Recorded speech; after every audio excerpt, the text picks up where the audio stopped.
thank you, Jessica. As they say in the part of London that I come from, follow that. This is the second of my lectures this week.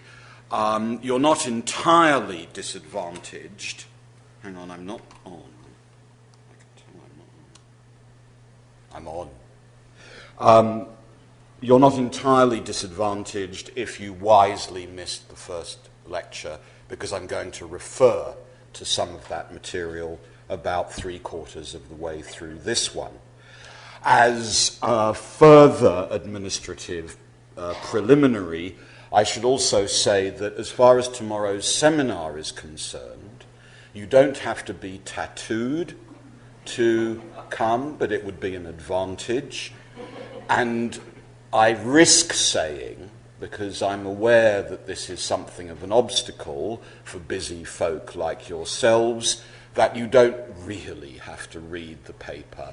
You can sit at the other end of the table and read the paper during the seminar and save up your intervention for just before the end, so to cover what you've been doing while I've been speaking. And I'll talk for about 15 minutes at the start of the seminar tomorrow with pictures and conversations about the content of the paper, so do come along. I risk saying that. Okay, that's enough of that. Newton on the Ganges, the Asiatic Enlightenment of British Astronomy.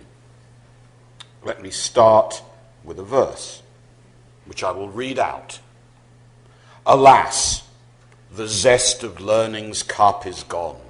All bathed in tears of dew, the stars look down with mournful eyes in lamentation deep. For he, their sage beloved, is dead, who first to Islam's followers explained their laws, their distances, their orbits, and their times, as great Copernicus once half divined, and greater Newton proved, but useless now.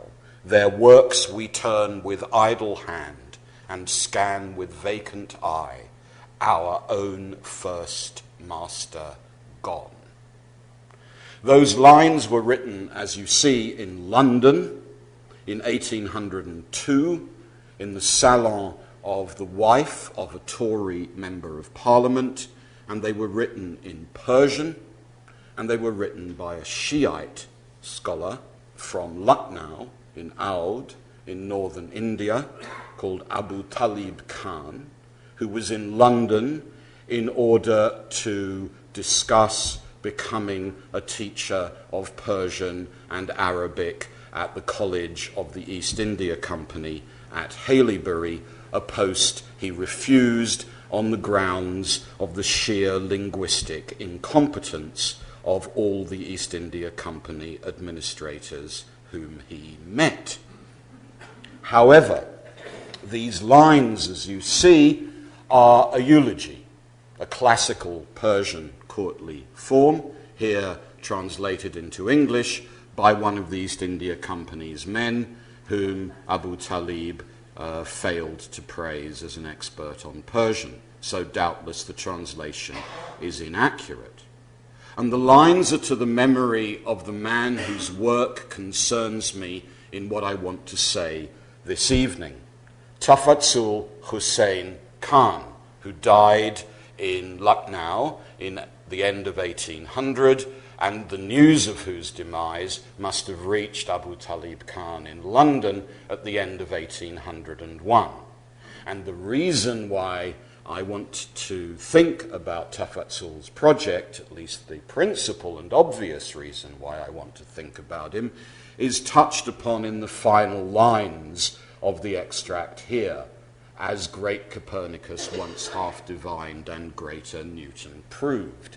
Because Tafazzul translated Newton's Principia into Arabic in Calcutta in 1789, and that means that the second foreign language into which Newton's work was translated was Arabic, and that the translator was a North Indian Shiite. The first translation into a foreign tongue was into French by the Marquise de Châtelet in the 1750s, the third Russian in the early 1800s. This is not a very well-known fact. its news, for example, so I discovered 12 months ago, to various Nobel Prize winners who have recently held forth in the pages of the Times Literary Supplement and elsewhere about, I think scandalously held forth, about the inadequacies of Islamic science and the absence of a response to Newton in Islam. That's not what I'm going to discuss this evening. We can discuss that when I've finished talking. Rather, my aim here is to explore the various uses to which Newton's project was put in the early decades of British company rule in India, that's to say, after the late 1750s. I propose first to explore the Shiite aim in rendering the masterpiece of British astronomy into Arabic, and at much more length, mea maxima culpa, to recapture what this tells us, I think, about the way in which British scholars, administrators, and civil servants did with Newton in India on the Ganges. Ever since the enterprises of sacred history produced during Britain's civil wars and the subsequent conjectural narratives of the Scottish Enlightenment, histories of the exact sciences in general, and of Newtonianism in particular, have played, of course, an indispensable role in making accounts of ethnic origin and the roots of modernity. After Newton, as scholars such as Michael Adas have shown us, Western societies saw global dominance and legitimacy marked in their possession of superior forms of exact knowledge and technique, not just the Gatling gun, but the Principia as well. Histories of the sciences have followed suit, either by celebrating the gradual but inevitable triumph of Western forms of knowledge, or by mourning the destruction of indigenous learning in the face of imperial tyranny. I almost said imperial empiricism there. Despite their ideological differences, both these narratives see the sciences as forms of theoretical analysis capable of what we might call frictionless diffusion and emplacement elsewhere. And against those frictionless models, more recent historians, we talked about this in yesterday's seminar, have instead used the field sciences rather as their pattern, and treating astronomy and physics as those rather strange cases of the more common, far-reaching enterprises of natural history and ethnography. So historians would now thus celebrate the intimate dialogue sustained between colonizer and colonized, or else mourn the systematic suppression of the debts owed to indigeneity and the fatal denial of dependence. I think what's interesting to notice here is the way in which these narratives of the sciences play a role both as the cause and as the effect of the imperial encounter. They're causal, since apparently they provide imperialists with powerful resources, and they're symptomatic, since the sciences are so signally marked by the history of colonialism. Now, what I want to do with us this evening is to offer a kind of inflection to that, because I want to say, I guess more than anything else, that an important use of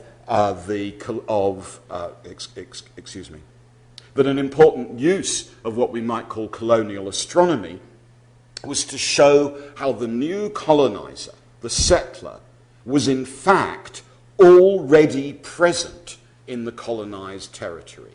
That seems to me to be a very important use of Newton on the Ganges.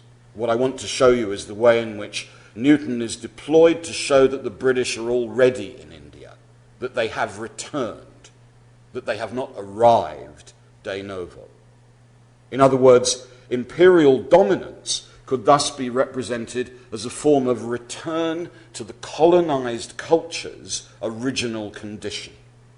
And furthermore, this exploitation of colonial astronomy let the colonizer, in this case the astronomers of the East India Company, represent the current occupants of the territory as decadent, utterly decadent, with respect to that original moment. So it wasn't just that Newton on the Ganges helped the British imagine they were coming back home, but that their home was older and more legitimate and more vital and more possessed of integrity than the culture that the British encountered. That was the claim. The historian, I think, who's made this argument best for the Indian case is my Glasgow colleague, Colin Kidd, in his study of what Newton himself called the ethnic theology of early modern culture. Colin writes, "The scriptural paradigm shaped the response of Britons to their empire in the East. These early Orientalists did not seek to establish Indian otherness, but its degenerate affiliation with the British within the universal, noarchic, understand scriptural, family of nations," unquote.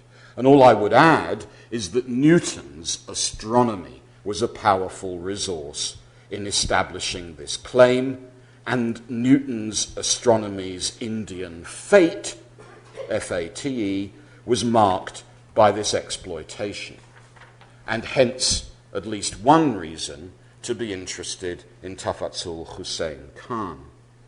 So I've mapped here his career. He was born in 1727 in our era, the year Newton's died. Spooky. He was born in what is now Kashmir, in Sialkot. He was a Shiite.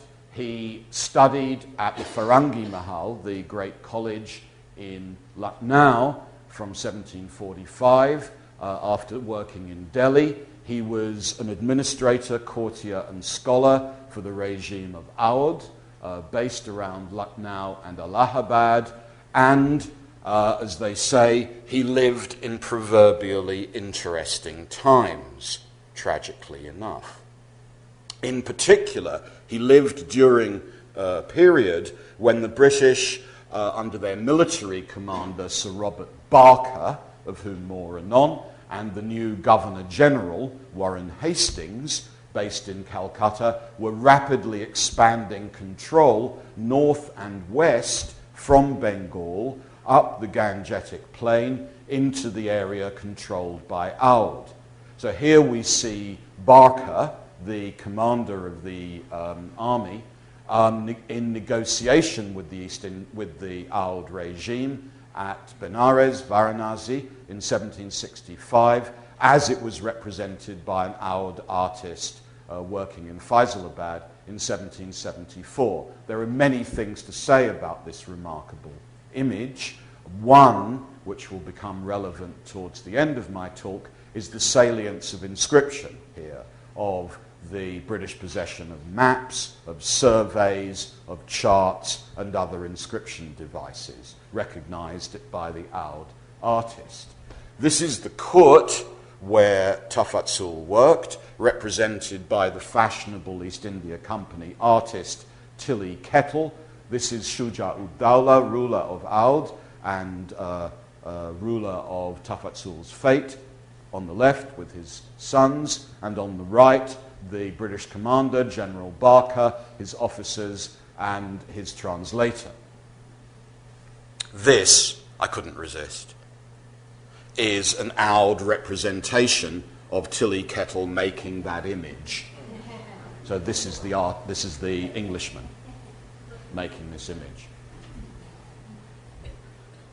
Just to register a certain symmetry of representation here. But what I want to focus on is what happens to Tafazzul when he leaves the employment of the Awadh regime and begins to work as an intermediary for the East India Company. This happens from the 1770s in negotiation with the Marathas and then with other opponents of the East India Company regime. What was important was that Tafazzul became not an but the indispensable intermediary between the company and various native powers.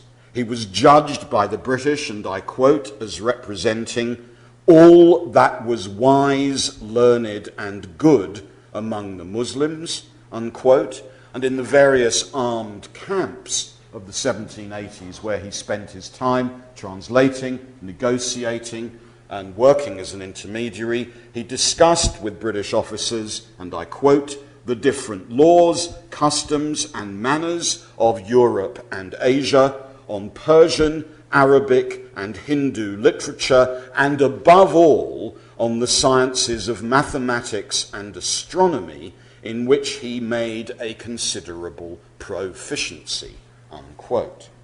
So he came to this city, Calcutta, in 1786, 1787, as vakil, as delegate of the regime of Oud. And he lived in one of the southern Calcutta suburbs, Rusapugli, where he established close relations with the Governor-General, Warren Hastings, and with the Governor-General's chief surveyor, a man called Reuben Burrow, of whom much more in a moment. This is a magnificent image of the company's headquarters. You're looking down towards the river Hooghly. You see the Fort William, in the distance here with the masts of the vessels in the river, the monument to the victims of the Black Hole of Calcutta, which the company erected. You see the Writers' Building, the centre of company administration, and the old courthouse with the troops of the company, the sepoys, standing guard and their rifles in front. And it was in that room, the old jury room on the Piano Nobile, that in January of 1784, the Governor-General Warren Hastings and the head of the Supreme Court, Sir William Jones, established the Asiatic Society, which met monthly from then on to debate the history and antiquities, sciences and literature of Asia, to quote their founding charter. It was the network, in other words, around the jurisprudence, the Orientalism, and the politics of the company that Tafazzul both interacted with and magnificently exploited. It was a crucial network for his program.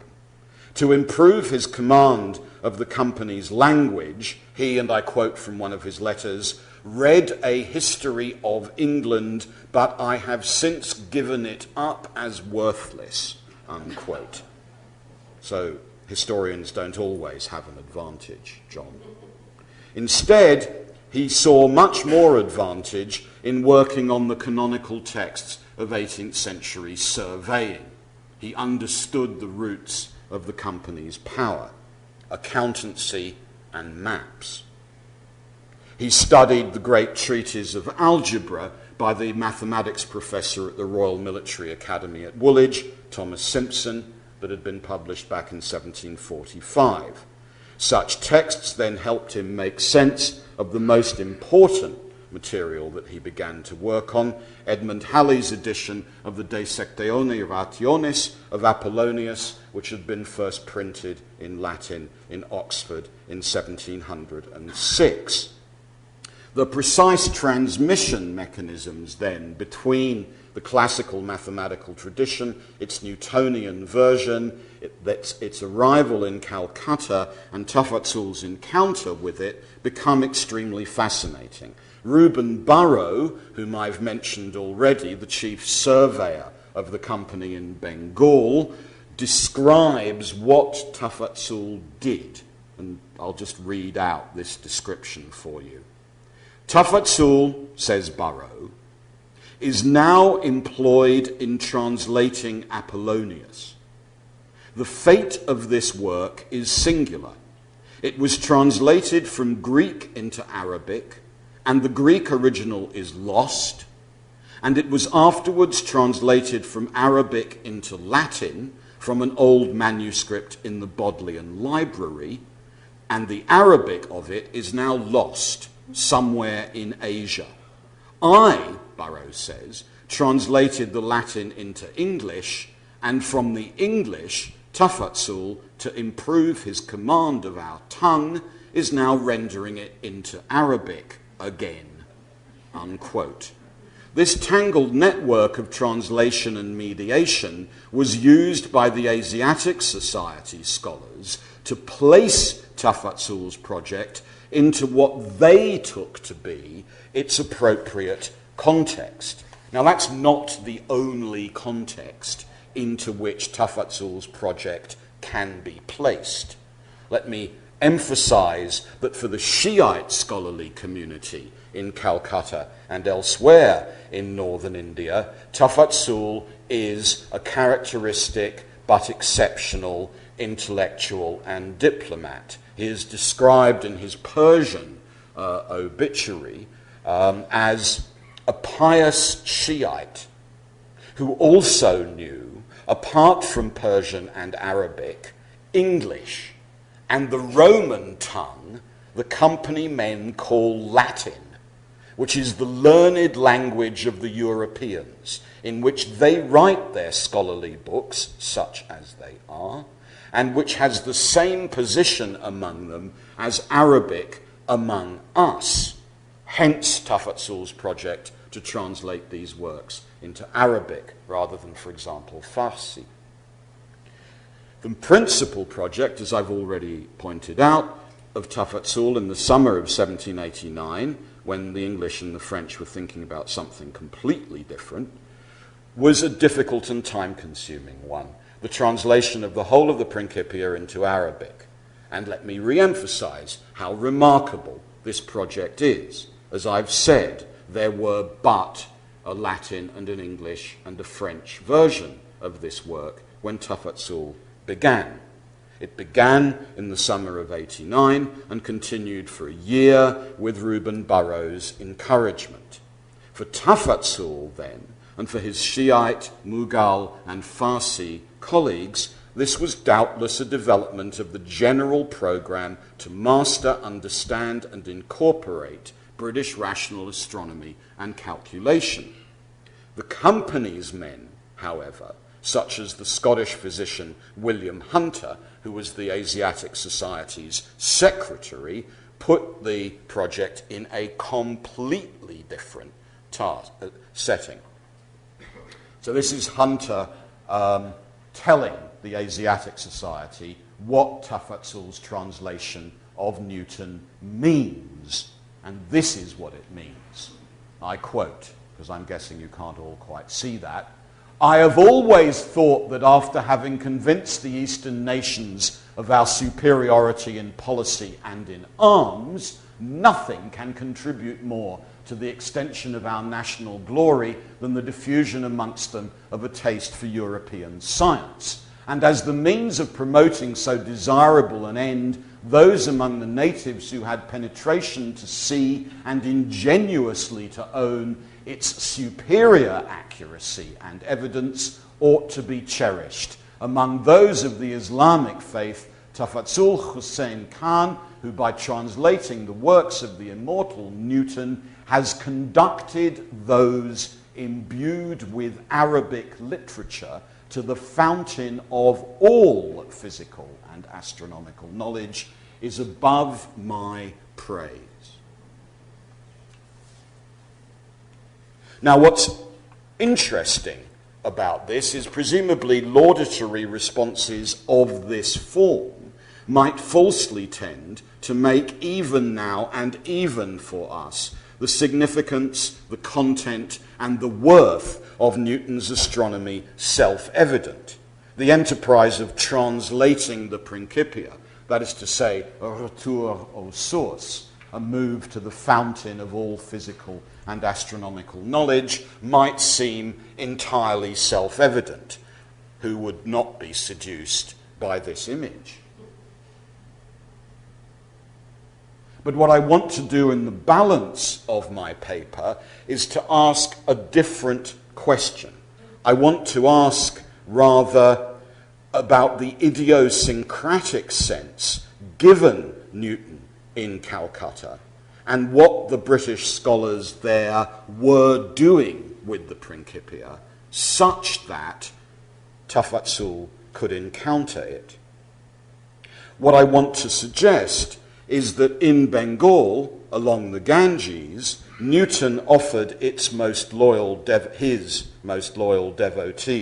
such as William Jones and William Hunter and Reuben Burrough, not only an account of the mechanics of the solar system, it certainly did that, but perhaps at least as importantly, Newton offered them a history of how that account had come into being. And that's what I want to dwell on for the balance of my talk. Since what I want to suggest is that, and this is an approach made familiar, of course, by many previous studies of the history of Oriental studies, including my most eminent predecessor, Edward Said, in this lectureship, British intellectuals sought to make themselves, as I've already hinted, into the new owners of the Indian past, as though the company's Newtonian servants had in some strange way already been there earlier than the current scholars and administrators in place in Hindustan. So here's a couple of examples from the Asiatic Society project that are designed to show that. On the left, a chronological table by the president of the Asiatic Society, William Jones, made just a few months before Tafazzul began his translation. And what Jones shows you is the parallelism in historical development of Christian, British, and Sanskrit, Hindu chronologies, in which Adam and Manu are to be identified as having lived 5,794 years ago, that's to say before 1788. Noah is identified with another avatar of Manu. The deluge is recognized in both cultures. Oddly, Jones pointed out, Christ does not seem to have a Sanskrit equivalent, but the continuity is drawn right through to very proximate Sanskrit and Mughal history, through Mahmud of Ghazni, Genghis Khan, Tamburlaine, Babur, and Nadir Shah, the great conqueror of the Gangetic Plain. So a continuity is asserted from scriptural to contemporary cosmology, and that continuity is calibrated against scriptural and Newtonian chronology. Both of these moves are being made. Similarly, in Samuel Davis's work, Sam Davis was William Jones's favorite astronomical assistant, Sanskrit astronomy, one of the most impressive astronomical programs of the classical world, embodied above all in a text called the Surya Siddhanta, which analyzes the positions of stars and planets and eclipses and transits and traces the chronological order of the current Kali Yuga in which, as you know, we are living, is calibrated against the nautical almanac of Greenwich. So that on the one hand, I mean, exactly the same move is made as the move from Jones. On the one hand, the validity of ancient learning is underscored. The Surya Siddhanta is astonishingly accurate in comparison with the nautical almanac. That's one half of the argument. But the other half of the argument is that one only knows that because one is calibrating this learning against the nautical almanac. So this is simultaneously to argue that Sanskrit learning is reliable, but the reason we know that is because it's almost as good as being an Englishman. Now, there are two ways, it seems to me, this is where you will suddenly be relieved that you didn't have to be here 2 days ago now. The laudable undertaking, as Jones calls it, of doing that double movement of praise and calibration is underwritten in two ways, specific ways, by the order of Newtonianism. One is the theme that I picked out in the lecture 2 days ago, which is the reliance of the Principia on a complex network of reliable global information. In Bengal, especially in Calcutta, especially in the Asiatic society, this fact, though apparently forgotten by most 21st century historians of Newton, was extremely well known. That is to say, the Principia was interpreted universally by the astronomers in Calcutta, the English astronomers in Calcutta, as having pulled together in England data from all over the planet. And I show you this map again, because what I've done here is to map perversely on a chart illustrating the voyages of Robinson Crusoe. And that's the bit I'm not going to explain if you missed Monday's lecture. Right, so it's a little frustrating, for a little teaser there. What I've done here is to map the sources of Newton's data and to show you their global, but above all, their commercial political distribution. This is simultaneously a map of the world of the major British trading companies and the Society of Jesus, and it's a map of the third book of Newton's Principia. One should go on.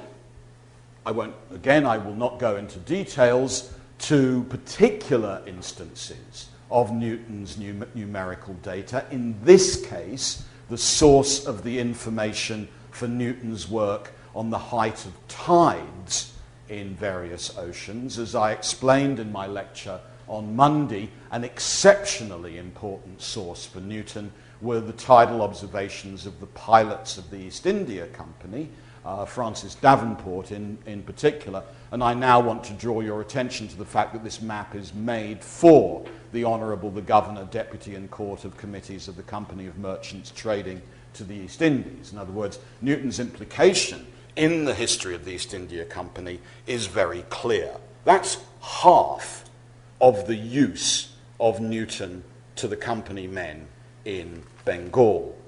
But there's another side to the Newtonian project which made his work even more indispensable to the strange trick that I'm trying to describe to you.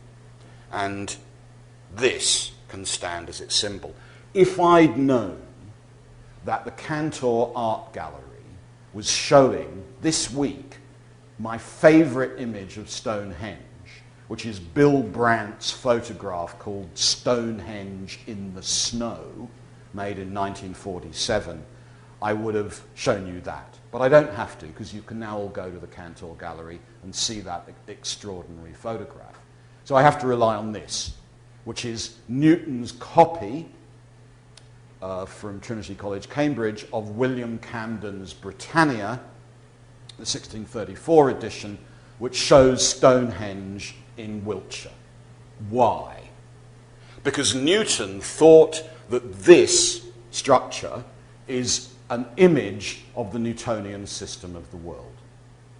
Newton thought, and made this explicit in a series of texts composed from 1681 well into the 1720s, that primordially Newtonianism, he didn't call it that, the doctrine of attraction, had been distributed across the surface of the globe, that it had been known to an elite group of elect savants, that they had encoded the doctrine of attraction, of vacuism, of heliocentrism, and of Newtonian mechanics in a series of temples called Prytaneia, all of which involve concentric circles of stones around a central fire, which is how he interprets Stonehenge in Wiltshire, and, as he says, similar temples in the Indies and in China. Tragically, this true doctrine had been lost, so Newton argued, and here his work on alchemy played a crucial role, since it simultaneously defined the kind of role that these expert elite specialists would discharge in their society, and it would explain how, if a doctrine is true, it's very likely to be secret. This doctrine had been lost because a group of corrupt, evil Catholic priests had insinuated plenism, geocentrism, the worship of kings, the principle of divine right, and Jesuitism and Cartesianism. The publication of the Principia, Newton argued, was an attempt to overthrow that corruption and restore the pristine truth that his doctrine taught. That was what Newtonianism meant to Newton. But in particular, what I want to emphasize is that Newton argued that the truths carried by specialist expert travellers, Pythagoras, Orpheus, as he puts it, Plato in his riper years, unquote. So his alchemical diffusionism gave a very specific role to the reliable expert astronomer traveller. And that made Newtonianism of this kind a very specifically useful and appropriate resource for the kind of role being discharged by William Jones and Sam Davis and Reuben Burrow in cities such as Calcutta and Varanasi in the late 18th century. They knew Newton as the author of this kind of doctrine alongside the doctrine in the Principia itself.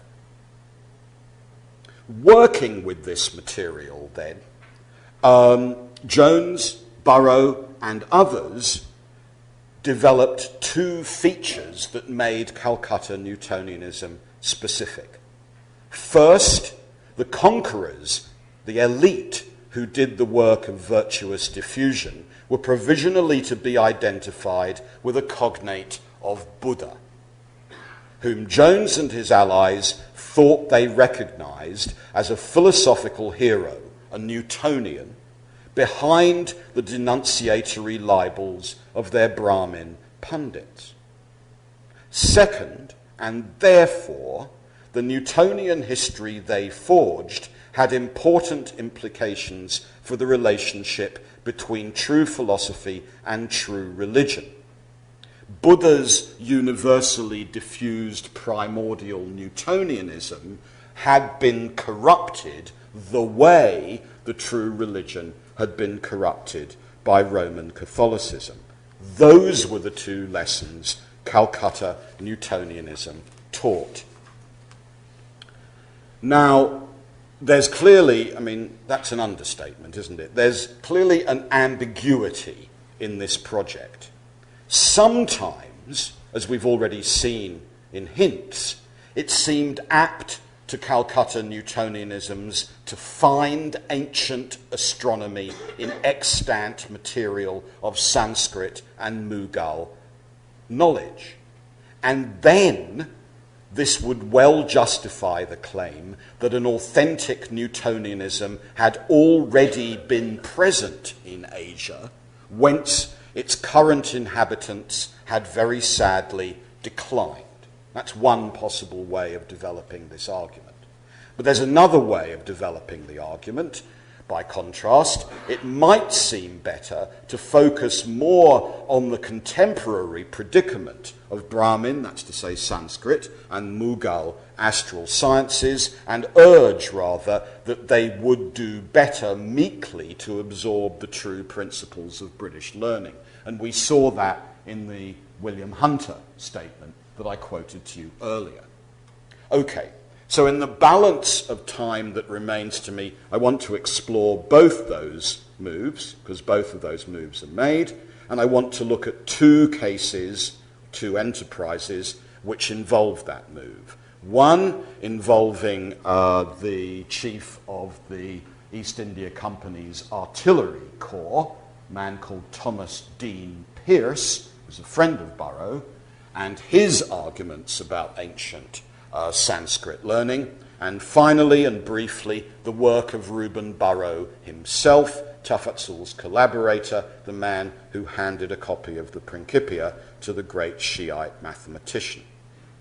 For Thomas Dean Pierce, the gunner, this was the puzzle. This is a contemporary, 1990s photograph of an observer working at one of the observatories built in northern India by the ruler of Amba, Jai Singh, in the 1720s and 1730s. Several of these great observatories are still extant in Ujjain, in Delhi, in Jaipur, and in Varanasi, Benares. Jai Singh's project was hybrid and brilliant.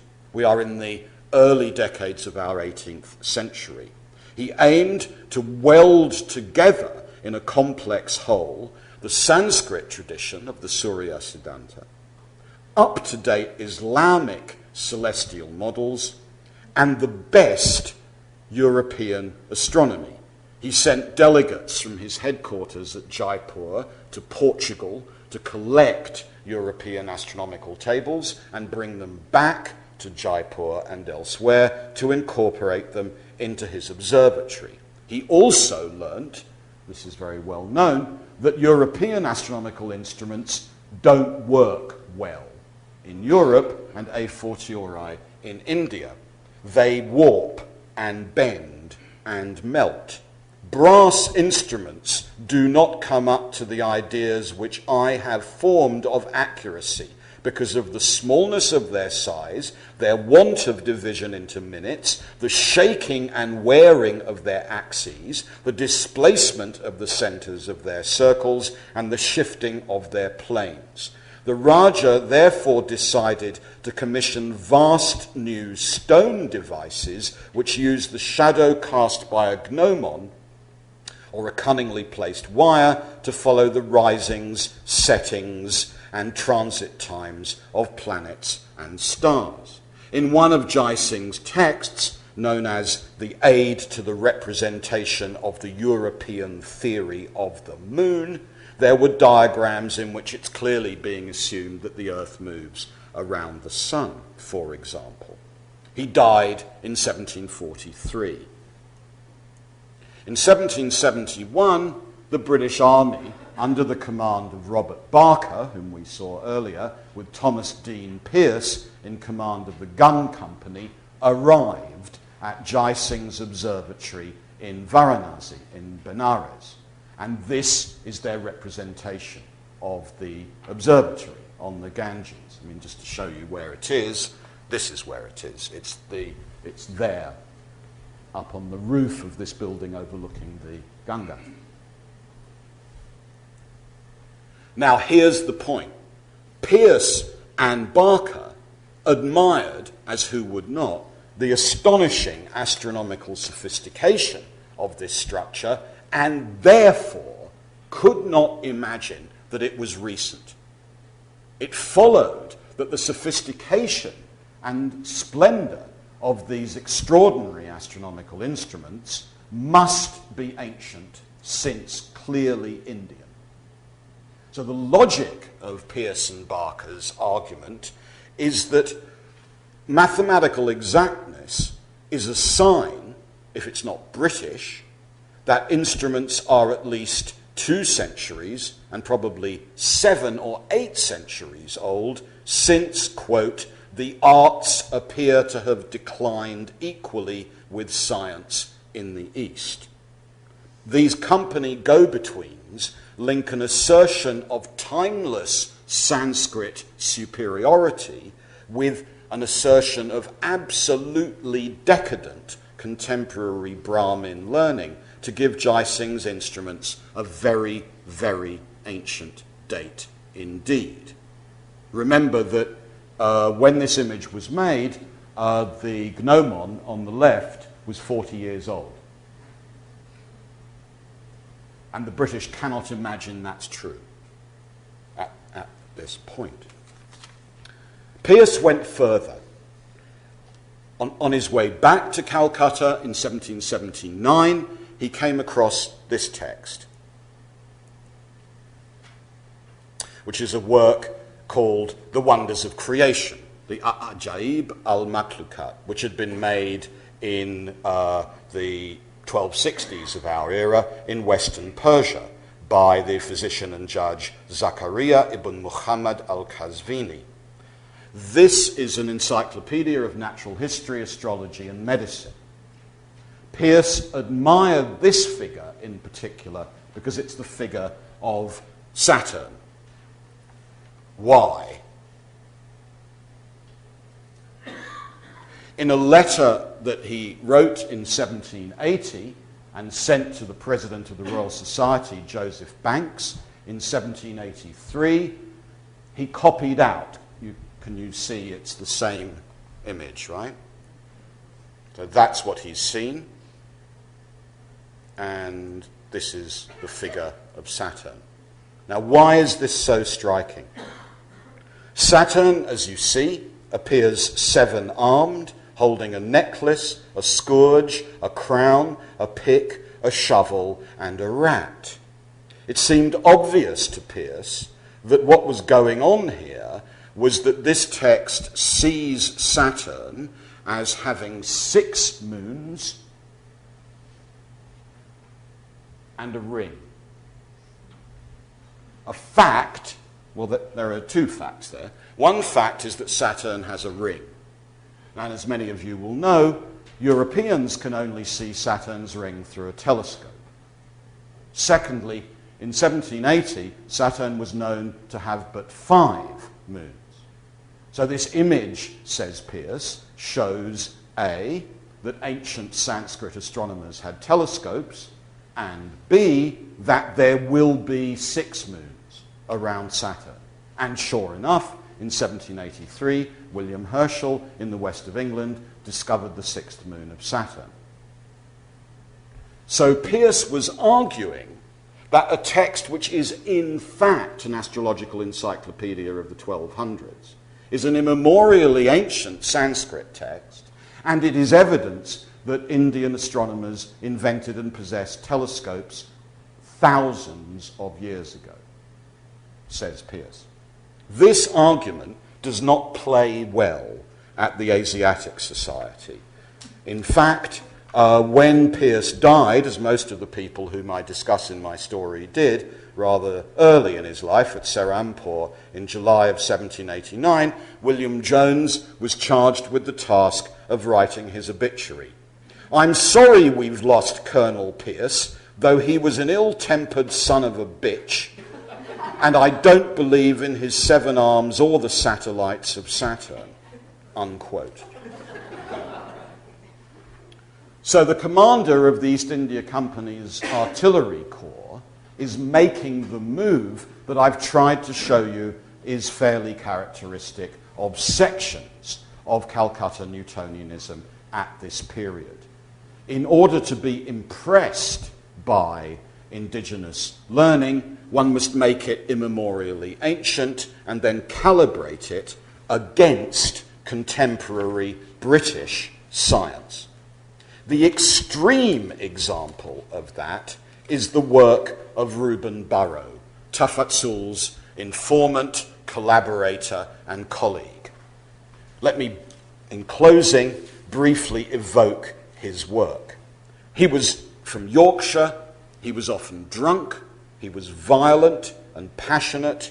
He came from London to Calcutta in the wake of an expedition to Scotland, where he'd been the first Newtonian mathematician to weigh the Earth by conducting experiments in northern Scottish mountains, now much celebrated since they occur in Thomas Pynchon's novel Mason and Dixon, where he has a small but fascinating walk-on part.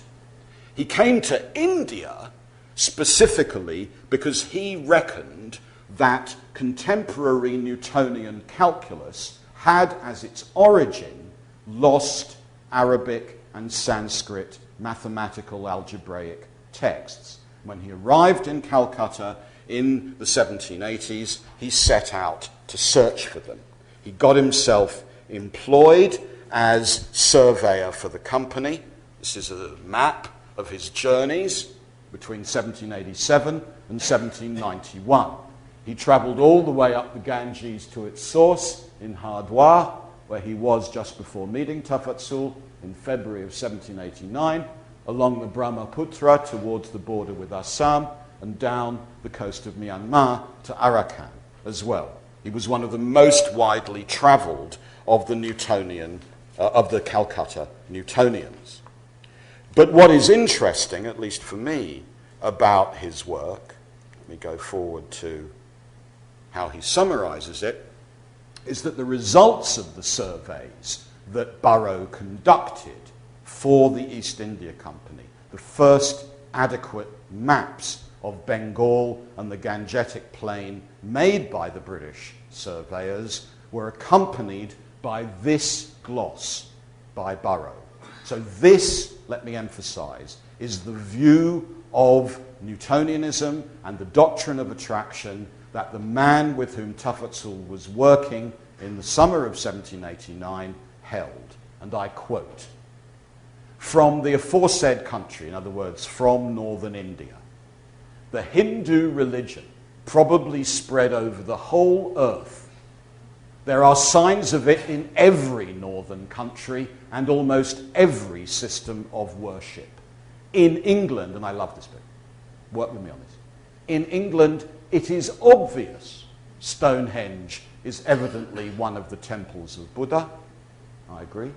"And the arithmetic, astronomy, astrology, the holidays, games, names of the stars, and figures of the constellations, the ancient monuments, laws, and even the languages of the different nations have the strongest marks of the same original." So that's authentic Calcutta Newtonian view. He goes on. "The worship of the sun and fire, human and animal sacrifices have apparently once been universal, and the religious ceremonies of the papists seem to have been a servile copy of the Sanskrit with the names changed. And finally, the most important Calcutta Newtonian claim, the different tenets of popery and deism have a great similarity to the two doctrines of Brahma and Bud. In other words, Catholicism is Brahmanism and deism is Buddhism. And as the Brahmins were the authors of the Ptolemaic system, and in Europe, of course, the Catholics are, so the Buddhists appear to have been the inventors of the ancient Philolaic or Copernican, as well as the doctrine of attraction. Okay. So this is the kind of view that Tafatsul's native informants, as we might want to call them, developed. To summarise what I've been claiming here then, I've wanted to invert, first of all, an apparently self-evident hierarchy.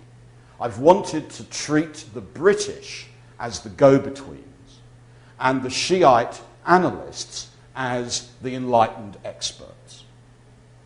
I've wanted to try and evoke for us the specific tenets of a certain kind of Calcutta Newtonianism shared by William Jones and Samuel Davis, Reuben Burrow and Thomas Pearce. And I've wanted to contrast that with what we might call the pragmatic interests of Shiite scholars in appropriating the Newtonian project. But I've also wanted to do something else, which is to bring out the high degree of ambiguity in the resources that Calcutta Newtonianism brought to the Ganges Valley. On the one hand, we've seen scholars like Burrow and Pearce, I use the word scholar advisedly, making this sort of argument, which is that the British Newtonians are Buddhists, and now they're back. We've also seen precisely the opposite claim being made by Hunter and Jones, son of a bitch, that this is an inadequate rendition of contemporary Mughal and Sanskrit skill, and that in fact one must use British Newtonianism to calibrate and in that sense disqualify contemporary, that's to say late 18th century in our chronology, Sanskrit and Mughal expertise. Both of those arguments are co-present in Calcutta at the end of the 18th century. Let me close with this extraordinary text. In 1794, Thomas Beddoes, radical, Jacobin, chemist, desperately trying to be left-wing in Oxford, wrote an epic poem, Alexander's expedition down the Hydaspes and the Indus to the Indian Ocean. And what you see in this frontispiece of Beddoes' poem is Burroughs' survey of the mouth of the Ganges, so the East India Company's survey of the mouth of the Ganges, overlain with a classical map of Alexander's expedition from Babylon to the valley of the Indus. Beddoes used Burroughs' work and the work of Pearce to mobilize an argument against the East India Company. As a radical, deist and Jacobin, Beddoes argued in this verse that the company model of governance in Bengal, the model associated, of course, with Hastings during his trial, was corrupt and tyrannic, and he was not wrong. Rather, he did Beddoes, a restoration of a primordial, Newtonian, deist order of international knowledge sharing and trade that would have displaced British commercial colonialism with a more Buddhist vision of international life. And I'll close with some of Beddoes' lines because they're very moving, though the theology and cosmology on which they're based might not win our assent entirely. Mourn, India, mourn, writes Beddoes. The womb of future time teems with the fruit of each portentous crime. From Christian strands, the rage accursed of gain wafts all the furies in her baleful train. What Newton on the Ganges allowed was that sort of complex critique, even in the period of the Revolution. Thank you.